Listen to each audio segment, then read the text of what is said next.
If you are someone who actively watches track and field, you may be familiar with this company, FloTrack. They've essentially been at the forefront of high school and collegiate track and field coverage for quite a few years now.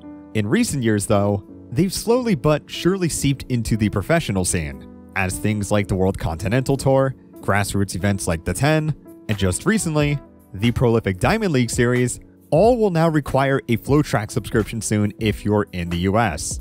If you are not from the US, well, then it's probably your lucky day since you just have to boot up a YouTube stream to watch these instead.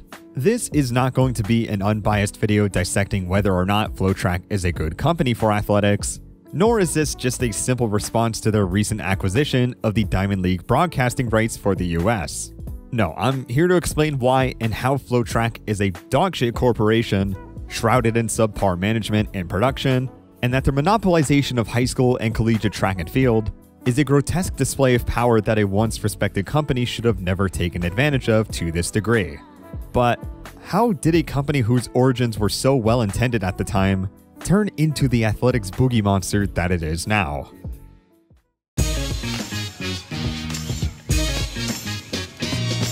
On January 14th, 2007, Ryan Hall was set to break the US half marathon record. The problem was that the race didn't have a fancy broadcast to showcase the attempt for the diehard fans. Thankfully, two brothers by the names of Martin and Mark Floriani would capture the historical mark in all its brilliancy, as the race was streamed on an at the time underground running site, FloTrack. The setup was primitive at best. Subpar quality, unstable camera, you had to hear the engine of the cart the entire time.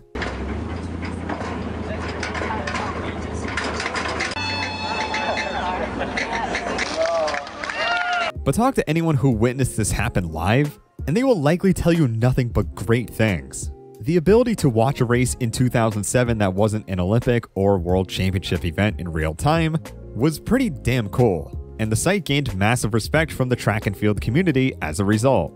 Over the years, they'd continued to solidify their reputation as a reputable and entertaining source of track and field, rivaling the more forum-centered group, Let's Run. And the brothers would continue to invest more and more into the scene with this newfound success. In 2011, FloTrack introduced Flow Coaching, a place where you can learn the basics of running with form drills and general conditioning videos. This appears to be the first premium service they would provide to their fan base, as while the video catalog was scarce at first, they would quickly build a massive portfolio of advice tidbits from athletes like David Torrance, Asafa Powell, Adam Goucher, and more. I couldn't find an exact price for the Flow Coaching service, but I'd imagine it would be similar to the new subscription-based service they'd be providing, which was what we now know as FloTrack Pro. The reception was not the greatest. $12.50 a month was the price they would stamp on their site, but the problem was that you now had to subscribe to a yearly service if you wanted to access it.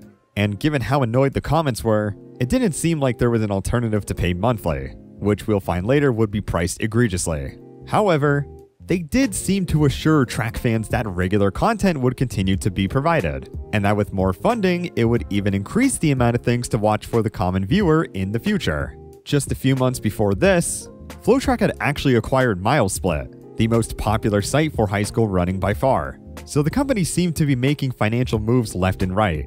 Throughout the 2010s, they'd received tens of millions of dollars in funding from various venture capitalists, as the company would acquire a slew of other sports streaming services to the point where they now provide services for way more sports than you probably already know. Although some of these services have gone entirely defunct at this point. As it currently stands though, FloTrack is still one of their most popular services by far, but Flow Grappling and Flow Wrestling seem to be their most profitable by a decent margin.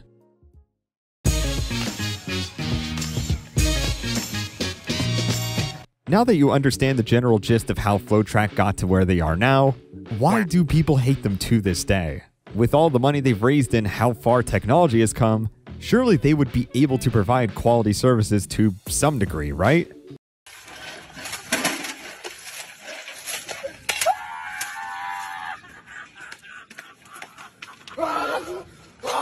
While there are a select few meets they streamed that are genuinely fun watches, the problem is the once $20, now $30 price tag attached is what you're gonna have to cough up if you want to watch. But I thought it was $12.50 a month. It is, if you want to pay a yearly price of $150. So if you're not interested in paying a yearly fine of $150 and you just want to watch one meet or something like that, you will have to fork up $30, or as Matt Fox from Sweaty Elite likes to call it, the price of a single meal. Another issue I've seen people complain about with FloTrack is not just the pricing necessarily, but the fact that there's simply no alternative. If there was a specific race you wanted to watch that wasn't a professional league race, you were almost forced to cough up the money, with USATF or Runnerspace Plus hosting their selection of meets too, which, shocker, is also behind a decent paywall. But yeah, you wanted to watch your kid race? Boom, $30. Not to mention people have cited plenty of stream quality issues in the past, and FloTrack didn't exactly have the most graceful of responses to these claims. As of now, they also seem to be trying to inch their way into the professional scene, as they currently have the broadcasting rights to the Continental Tour for American viewers, and more recently, plan on tackling the entire Diamond League series. This is the most recent news that has sparked immense hatred for the company, with many pros inserting their opinion and thousands of angry runners flooding the FloTrack gates with their concerns. After seeing all these complaints brought up time and time again, I felt inspired to revisit my research on this company and give you the most comprehensive overview of just how shitty this service is. About a year or so back, I aggregated just about every single collegiate meet from 2018 to 2022 and rated them based on attributes I'll get into soon. With the recent news coming out, I decided to revisit it again and updated the spreadsheet with the more recent seasons. The reason I'm doing collegiate running in particular is because that's pretty much their biggest selling point, as while they do stream high school meets too due to their partnership with MileSplit, they are pretty rough on average, and you'll see soon that it would have been a waste of my time to do both levels. If you're expecting me to mention a lick of field event coverage, you've unfortunately come to the wrong place.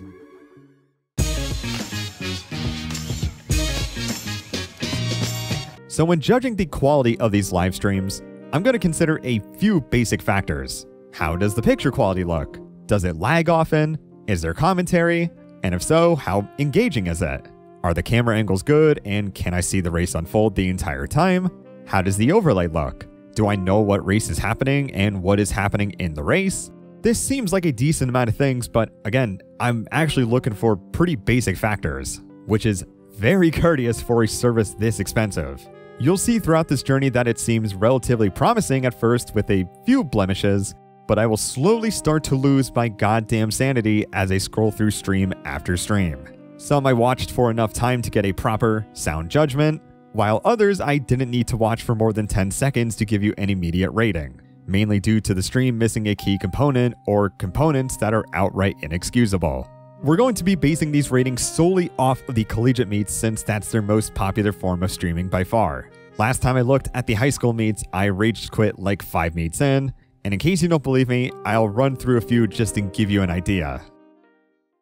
Right now at Wendy's, you can get a sausage with bacon, egg, and Swiss croissant for just $1.99. So you're going. It just takes over. You're racing. Yeah, once that gun goes off, you're out.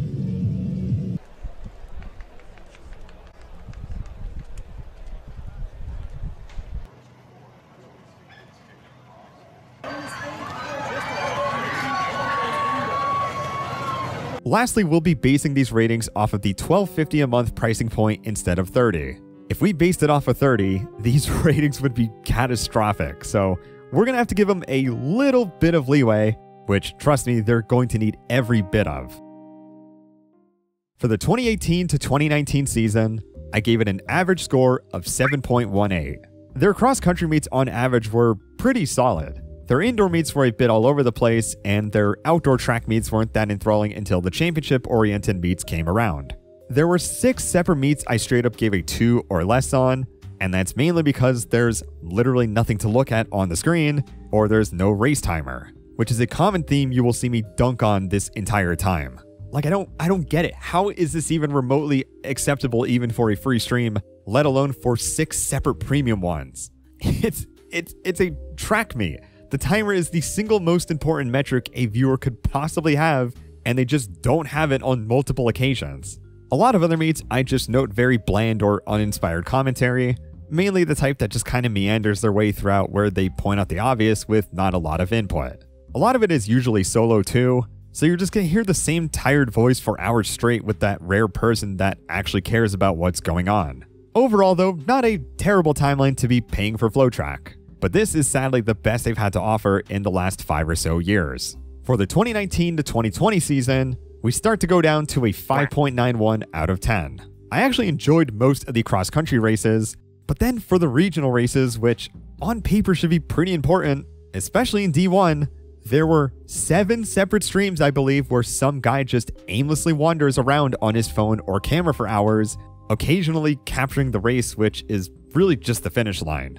I initially gave these a 1, but I'm just giving these a straight 0. And that's not counting the 3 I was too lazy to add to the spreadsheet.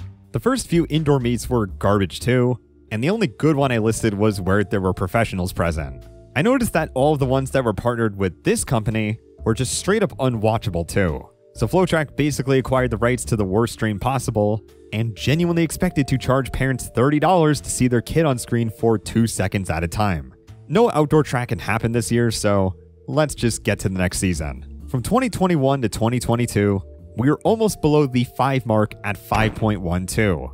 They covered almost no cross-country meets in the fall. The indoor meets started off okay, but then just took a nosedive in quality. And again, a decent amount of meets here with no timer at all, or is just unwatchable in every other regard. There's not a whole lot I have to say about this era, so just pause if you want to read my scuffed notes on them.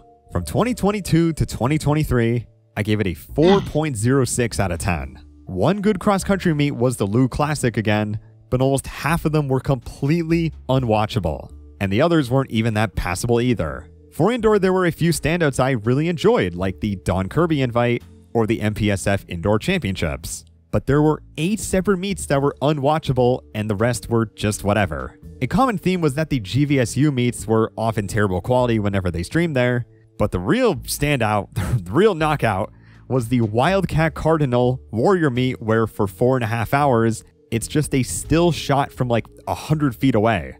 And that is it. Can you imagine telling your parents to buy a subscription because they told you the race was being streamed, and this is what they end up seeing?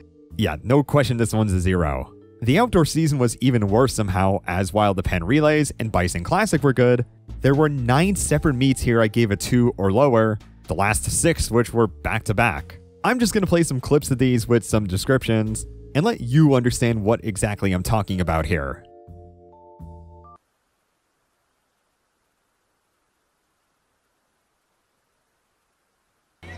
Coming up to 4 laps for the mile time of 4:47 at the moment. An NCAA qualifier, first round qualifier last year, scored in the Mountain West in this event for Boise State.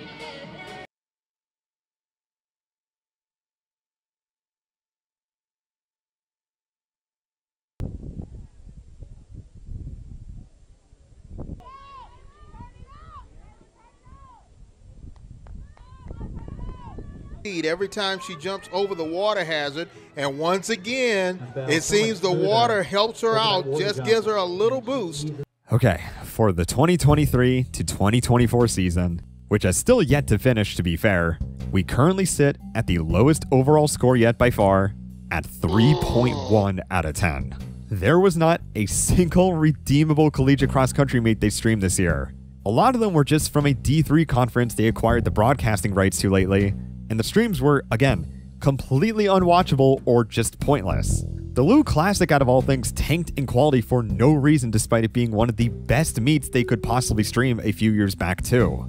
I mean, just take a look at this quality differential, Jesus Christ. I'm also pretty sure Runner Space got the rights to some of the big boy meets now, like Nuttycombe and Roy Griek, but this doesn't excuse why they just streamed almost no D1 cross-country meets this year, and when they did stream them, they were just straight up abysmal. For indoor, we run into another classic case of meets not streaming with a timer. A decent amount were from the same venue to be fair, but the rest were just plain Jane vanilla FloTrack setups with no entertaining commentary during anything going on, and yeah, that's just it. It's just background noise or something to put on another monitor.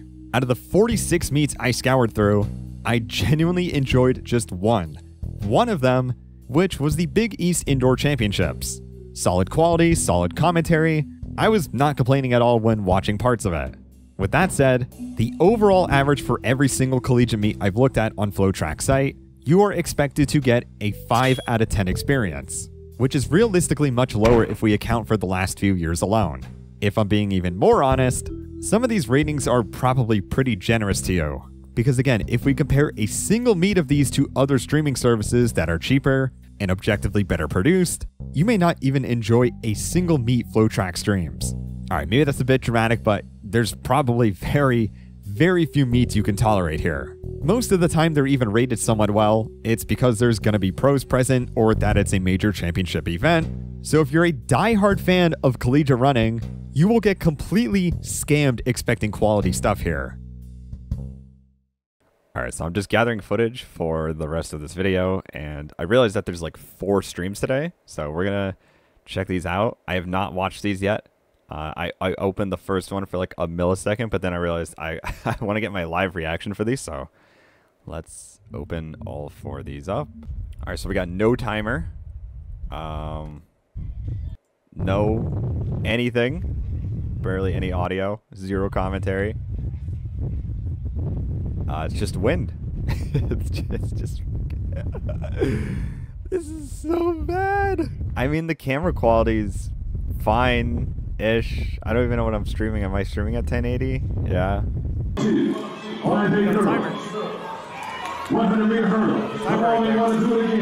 Okay, I mean, if I was a parent and I bought this, obviously for 30 bucks, this wouldn't be that worth it. This isn't terrible. I mean, you can hear the PA guy. You can hear the meet going on. There's a timer. I'll give it like a 4. It's not bad. It's inoffensive. Is this the same stream? They just put it twice? Hold on. Let me refresh this. I think it's just bugged. Yeah, they just have the same one showing for some reason. So, ideally, this should show 4 new ones each time, but it shows the last one as the first one when you go to the next page. So, they can't even design their fucking website. Piece of shit company. With that said, here are all the glaring issues you can expect to be spread throughout a majority of FloTrack streams.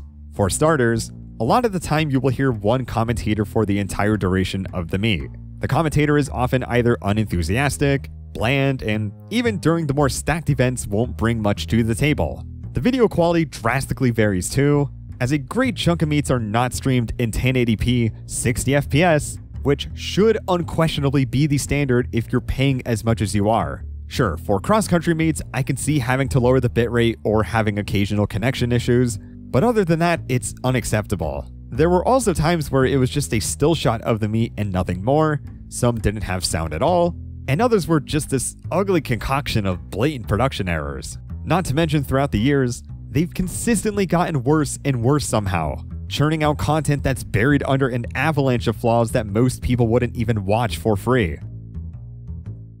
Okay, so we know FloTrack is complete garbage, but who pays for it and why? My main demographic guess is, well, parents. I mean, think about it. Thousands of college and high school athletes compete and will be present at these meets FloTrack streams. Given you need to have a decent income to have a kid, and especially to send your kid to college to begin with, most of these parents see no issue paying a hefty fee if it means watching their child compete in real time if they can't be there. This concept is such a blatantly abusive system across these running outlets that is meant to capitalize off of the emotional fact that if there's a meet happening, even if it's a niche one, as long as it's being streamed and if the parents have an inkling of knowledge that it will be live streamed, they will very likely pay for it if it means being able to see their kid pursue their passion on screen. College athletes themselves will also buy FloTrack. Most people who run in college either follow the very top level in some fashion, or at the very least passionate about the division they're in. The biggest collegiate meets happen on either FloTrack or RunnerSpace, where the two companies can even shift between broadcasting rights at times, leaving you to spend your money on multiple subscription services if you want to have a chance at capturing these meets live. We can use the same logic for the previous 2 points towards MileSplit as well.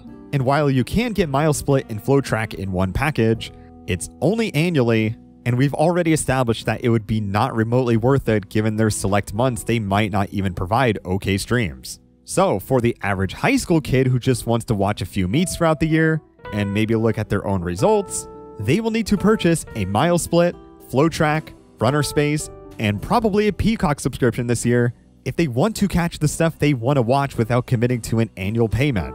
And guess who pays it? Probably the parents. What an absolute travesty of a system.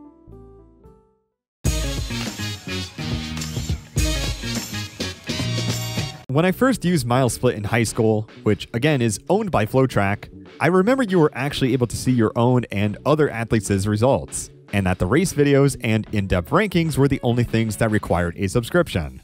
There was a charm of being able to check your rivals' times throughout the season, and I'd imagine a lot can nostalgically relate to the feeling of mindlessly scrolling through race results of athletes in your area. Here's what your average athlete stats page would look like without a subscription in 2017. Now here's what it looks like in 2018. Now here's what it looks like in 2019 to today. Athletic.net, which is owned by Runnerspace, and actually used to be the alternative to look at when MileSplit locked your results behind a paywall, has now also taken the exact same route since then. One of the most primitive functions of these sites, something as simple as taking a little gander at some results from an athlete, or even your own, are completely taken away from you, and is once again behind a paywall, and they've now inspired their competitor to do the same thing as a result. Next, I want to talk about race archives. This is something I'm personally very passionate about. The indisputable selling point of these services is their exclusive rights to livestream the most iconic high school, collegiate, and even nowadays professional athletes the sport has to offer. However, I cannot tell you how many times I've looked up a specific race video that they have most assuredly streamed at one point or another, only to not find an ounce of it on YouTube, and is only accessible through subscribing to their premium services to access it. Why do I need to pay to watch something that already happened? Why is it not on YouTube or at least free to watch on their site? Do these companies really value these races that much? Is it reasonable for Cheserik's 349 mile to rot in the vaults of FloTrack while you guys upload his collegiate record with the wrong time attached, and that the only version available is this guy blabbering over it for 12.5 minutes? Runnerspace has since dumped a crazy amount of archives lately, which is great, but did it really need to take this long? Many, of course, still stay behind corporate bars, including Solinsky's iconic 10K race video, which, by the way, if you try to upload in full, will 100% get blocked worldwide if it includes the last few minutes, which, in other words, is the best part. So good luck ever trying to watch this beautiful piece of running history unless you pay $30 to watch a 30-minute movie. Yep, we're bringing this one up while I'm on the subject. Copyright laws are some of the most frustrating things to work around on YouTube.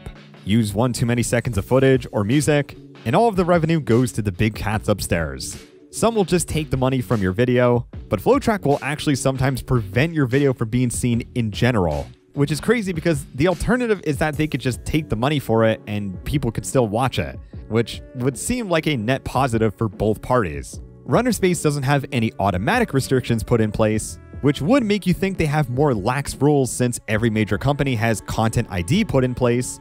But nope, they'll not only take your video down entirely if they feel like you used too much footage, but will give your channel a strike, and their CEO will insult you in the next breath too.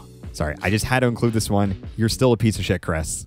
Exclusivity is these companies' bread and butter, and the moment you infiltrate that to an extent they're uncomfortable with, they will not hesitate to put in a system, automatically or manually, to silence you as quickly as possible, rendering coverage channels to use either scuffed footage or really short clips with tons of blurring and other stuff.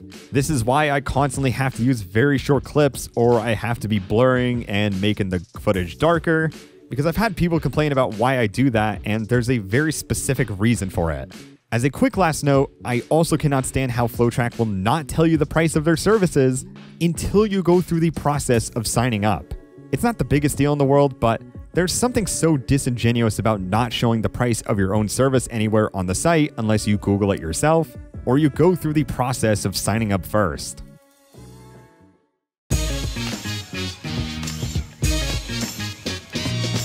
So I've mentioned this Diamond League debacle with FloTrack, but how exactly does this work?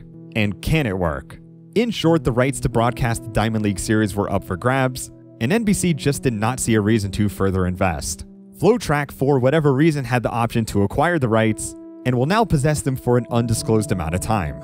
This will tank US viewership even further for a couple reasons. For one, the price wall is obviously steep, $5.99 a month or $60 a year, turns into $30 a month or $150 a year, which the average viewer will undoubtedly not pay for.